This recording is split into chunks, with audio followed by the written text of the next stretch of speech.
अस्सलाम वालेकुम। अब हम पार्ट 2 वीडियो डिस्कस करेंगे। पार्ट 1 में हमने यूरोजेनिटल ट्रायंगल पढ़ा था और उसके इंपॉर्टेंट चीज़ें पढ़ी थी उसके साथ। इस वीडियो में हम एनल ट्रायंगल पढ़ेंगे और इसकी चीज़ें इंपॉर्टेंट देखेंगे। एनल ट्रायंगल पे आपने बाउंड्रीज कैसे याद करनी है। ये हमारे पास चीज़ है anal triangle, posterior part of perineum. इसके एंटीरियरली हमारे पास क्या पड़ा होता है, imaginary line between ischial tuberosities। और पोस्टीरियर हमारे पास पड़ा होता है सैक्रोट्यूबरस लिगामेंट। ठीक है, ये लिगामेंट होता है यहाँ पे, और यहाँ पे एनोकॉक्सिजियल बॉडी और टिप ऑफ कॉक्सिस वगैरह। ठीक है, अब हमारे पास इस्चियोरेक्टल फोसा होता है जो कि एनल कनाल के दोनों तरफ एक वेज शेप्ड स्पेस होती है। अगर आपको वेज शेप का नहीं पता तो स्क्रीन पे शो हो रहा होगा।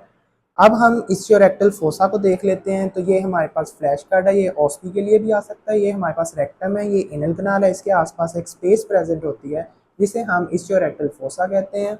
इस्चियोरेक्टल फोसा की लेटरल वाल जो है वो वर्टिकल होती है और जो मीडियल वाल है वो एक स्लोप बना रही होती है। ये आप देख भी सकते हैं इसमें। अब इसकी बाउंड्रीज आप कैसे करते हैं कि लेटरली ऑब्चुरेटर इंटरनस, ये लेबलिंग भी हुई है, और उसका फेशिया और ischial tuberosity प्रेजेंट होती है। ये हमारे पास पोटेंशियल कनाल है 2.5 सेंटीमीटर अबव ischial tuberosity। अब मीडियली हमारे पास क्या चीज़ आती है, लिवेटर एंड आई मसल और एनल फेशिया आता है।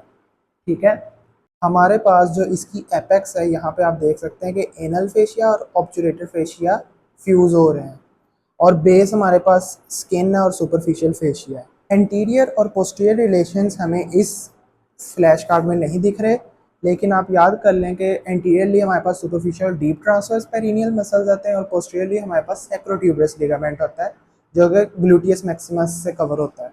अब हम रिसेसिस को देख लेते हैं। तो रिसेस हमारे पास क्या होती है, potential DL pocket light extension होती है सीरस कैविटी की, जहाँ पे ऑर्गन टेम्पोरेरीली मूव कर सकता है।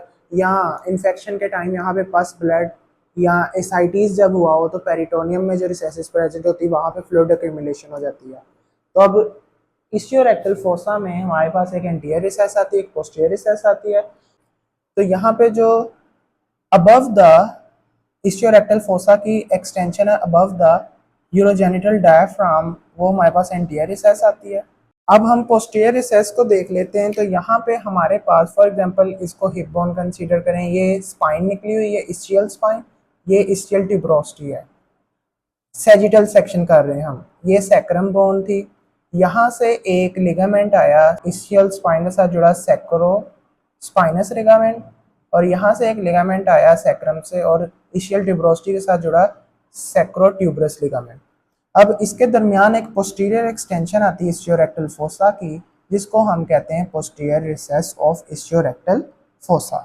अब हम ल्यूनेट फेशिया से पहले फंक्शन ऑफ फैट फील्ड कर लेते हैं। मतलब कि जो इस्चियोरेक्टल फोसा में फैट प्रेजेंट है उसका फंक्शन क्या है कि जब डायलेशन ऑफ रेक्टम और एनल कनाल होगी ड्यूरिंग डेफिकेशन तो उसमें हेल्प प्रोवाइड करता है। ठीक है, और मेजरमेंट्स हमारे पास क्या आती हैं कि वर्टिकल मेजरमेंट हम करेंगे तो 5 सेंटीमीटर तक आ जाती है, ट्रांसवर्स मेजरमेंट अगर हम करेंगे तो 2.5 सेंटीमीटर तक आ जाती है, और अगर हम एंटीरो पोस्टीरियर मेजरमेंट करेंगे 5 सेंटीमीटर आएगी।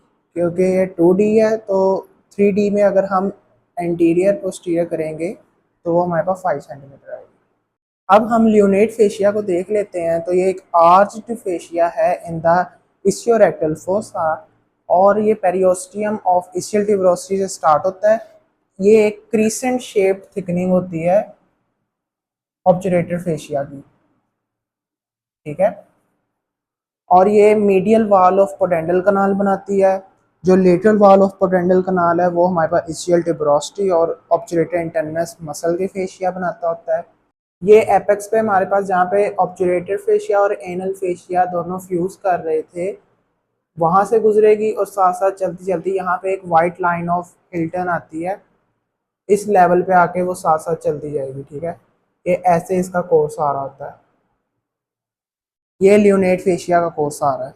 ल्यूनेट फेशिया का मैं एक दफ़ा दोबारा रिवाइज कर देता हूँ कि ये क्रीसेंट शेप थिकनिंग है ऑब्चुरेटर फेशिया की। ये मीडियल वाल ऑफ पोडेंडल कनाल बनाती है। ये हमारे पास पोडेंडल कनाल है। ठीक है, अब ये साथ साथ जाती जा रही है, एपेक्स पे जाएगी, फिर जाती जा रही और at the level of white line of Hilton's ये ख़त्म हो जाएगी। ठीक है, और इसका जो सबसे ऊपर वाला पॉइंट है उसको हम कहते हैं टेगमेंटम।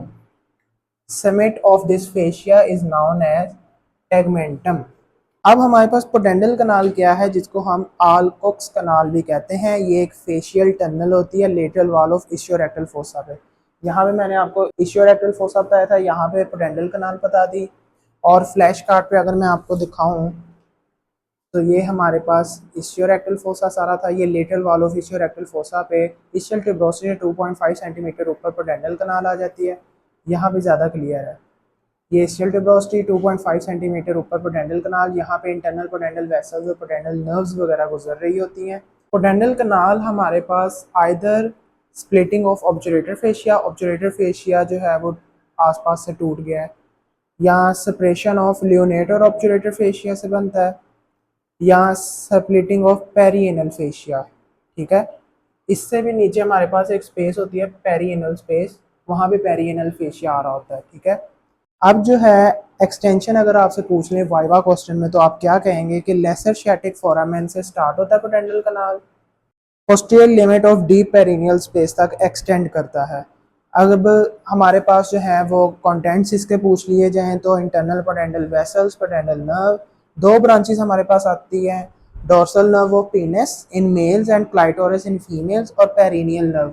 और फ्लैश कार्ड में मैंने आपको इसके कंटेंट्स दिखा दिए थे, एक दफ़ा दोबारा दिखा देता हूँ। ये हमारे पास कंटेंट्स आ रहे हैं, पोटेंशियल नर्व वगैरह भी देख सकते हैं आप। ठीक है, और इंटरनल पोटेंशियल वेसल्स भी। अब हम देख लेते हैं पार्ट्स ऑफ इशियोरेक्टल फोसा या इशियोएनल फोसा। तो एक हमारे पास होता है सुप्राटेगमेंटल, एक इशियोरेक्टल स्पेस प्रॉपर, और एक पेरिएनल स्पेस। यहाँ पे टेगमेंटम पॉइंट मैंने आपको यहाँ पे बताया था। तो सुप्राटेगमेंटल जो है above the lunate fascia contain loose fat.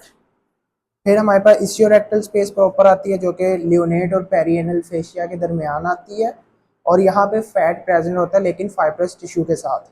और एक हमारे पास पेरिएनल स्पेस आती है जो कि पेरिएनल फेशिया और स्किन के दरमियान होती है, और यहाँ पे लोक्यूलेटेड फैट होता है टाइट फिब्रोइलास्टिक कंपार्टमेंट्स के साथ। ठीक है, अब आपको शो हो रही होंगी इशियोरेक्टल फोसा के तीनों पार्ट्स की पिक्चर।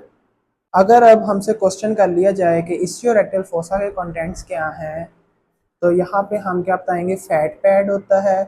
पोडेंडल कनाल भी हमारे पास इशियोरेक्टल फोसा के अंदर ही आ रही होती, तो हम पोडेंडल नर्व्स और इंटरनल पोडेंडल वेसल्स भी कहेंगे। और इन्फीरियर रेक्टल वेन आपको यहाँ पे दिख रही है, तो इन्फीरियर रेक्टल वेसल्स आएंगी, आर्टरी यहाँ पे शो नहीं हो रही। तो और दो चीज़ें इस फ्लैश कार्ड में शो नहीं हो रही, एक perineal branch fourth and perforating branch of second and third sacral nerve, और एक posterior scrotal labial vessels and nerves, scrotal in males and labial in females. ठीक है, तो that's all about the anal triangle, ischiorectal fossa, lunate fascia and pudendal canal. अब हम clinical anatomy को discuss कर लेते हैं। एब्सेस फॉर्मेशन इशियोरेक्टल फोसा में जो हमारे पास एक टेगमेंटल सुपरा टेगमेंटल स्पेस थी और एक सुपीरियर इशियोरेक्टल स्पेस थी, वहाँ पे हमारे पास लूज फैट प्रेजेंट होता है, जिसकी वजह से जब पस फॉर्मेशन पस एक्यूमुलेशन होती रहती है तो वहाँ पे पेन स्टार्ट होने से पहले ही वहाँ पे इतनी ज़्यादा ग्रोथ हो जाती है कि जब पेन आने लगती है तो स्वेयर कंडीशन हुई होती है। और एब्सेस फॉर्मेशन जो हमारे पास पेरिएनल स्पेस है वहाँ पे क्योंकि टाइट कंपार्टमेंट्स होते हैं, तो वहाँ पे जब पस एक्यूमुलेशन होती है तो वो पेन हमें वहाँ पे ज़्यादा महसूस होती है। ठीक है, जब सेकंड स्टेज ऑफ लेबर होती है तो पेरिनियल टीयर आ सकता है। तो पेरिनियल टीयर चार किस्म के होते हैं, first degree, second degree, third degree, fourth degree.